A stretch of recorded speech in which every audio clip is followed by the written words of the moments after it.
যাকে দেখি নাই তাকে ভালোবাসি, এই ধরনের মানসিকতায় এরা আক্রান্ত না। আচ্ছা, এই দেখার মধ্যে দেখলে পরে বিএনপি খুব একটা সুবিধাজনক অবস্থানে নাই এদের কাছে। ফুটপাতে যে দোকানদাররা বসে জিজ্ঞাসা করে দেখেন তো দিনে কত দিতে হয়, 200 টাকার কমে হবে না। আপনি তো আমাকে সময় দেন, আপনাকে আমি কারণটা ব্যাখ্যা করতে পারি। কারণটা হলো কি, শুনেন, বিএনপি কিংবা জামায়াতে ইসলাম এই দুই দলকে এদেশের তরুণ ভোটাররা সরকারে দেখে নাই।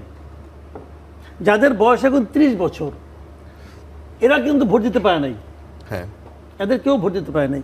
এদের সংখ্যা মিনিমাম 4.5 কোটি ভোটারদের মধ্যে, যারা নাকি 4.5 কোটি লোক এই বছর প্রথমবার জীবনে ভোট দিবে। এরা বিএনপি এবং জামাতের রাজনৈতিক কর্মকাণ্ড সম্বন্ধে পরিচিত না। কারণ বিএনপি তো সর্বশেষ দেখছি 2006 সালে, তাই না? তার মানে 22 বছর আগে। যার বয়স 30 বছর, তখন তার বয়সের 8 বছর, সে কি বুঝে? কিচ্ছু বুঝে না। আচ্ছা, তাহলে এরা এখন তারা আওয়ামী লীগকে দেখছে, হয়তো আওয়ামী লীগকে অপছন্দ করে, 2-1 জন পছন্দও করতে পারে।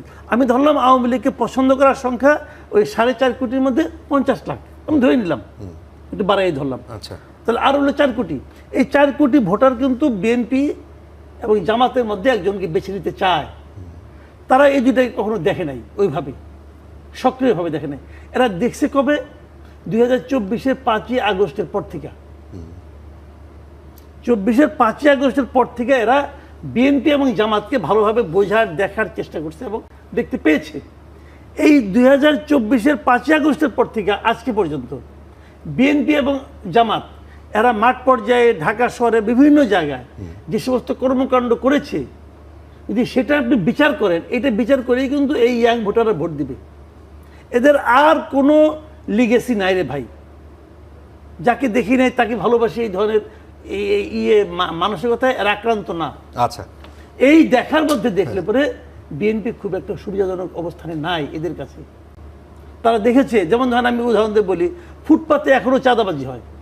ফুটপাতে যে দোকানদাররা বসে জিজ্ঞাসা করে দেখেন তো দিনে কত দিতে হয়, 200 টাকার কমে একজনও নাই।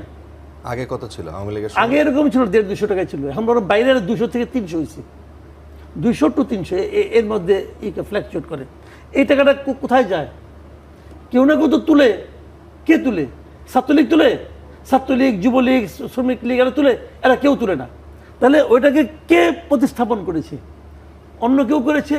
কে করেছে? ওরা আমাকে নাম বলতে চায় না, আমি আর জানতে চাই না, কিন্তু আমি তো ধারণা করতে পারি কে তুলছে। তো এখন যারা তুলছে তাদের প্রতি কি তাদের সিম্প্যাথি বাড়বে? বাড়বে না। আবার এর বিপরীতে জামাতের পক্ষ বলতেছে যে আমরা কিন্তু কোনো চাঁদাবাজি করবো না, হ্যান করবো না, তো বলতেছে তো ওরা এটা মিলিয়ে নিচ্ছে যে হ্যাঁ তাই তো, ওরা তো চাঁদাবাজি করতে আসে না। এখন আসে না বলে নির্বাচনের পরে আসবে না সেই গ্যারান্টি কিন্তু নাই, কিন্তু এখন তো আসে না রে ভাই। তো এইটা কিন্তু মানুষ মেলাবে ভাই। এবং এই কারণে আমি বলছি যে এখন আর সময় খুব বেশি একটা নাই।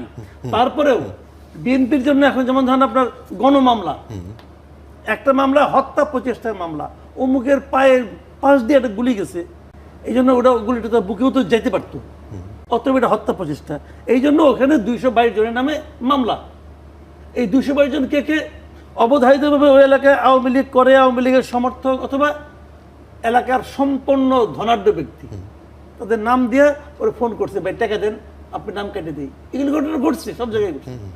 এই সমস্ত মামলার বাদীকে দেখেন তো 90% ক্ষেত্রে হলো বিএনপি বলাপান, হয় বিএনপি, নাহলে যুবদল, নাহলে ছাত্রদল, অথবা বিএনপির নামধারী।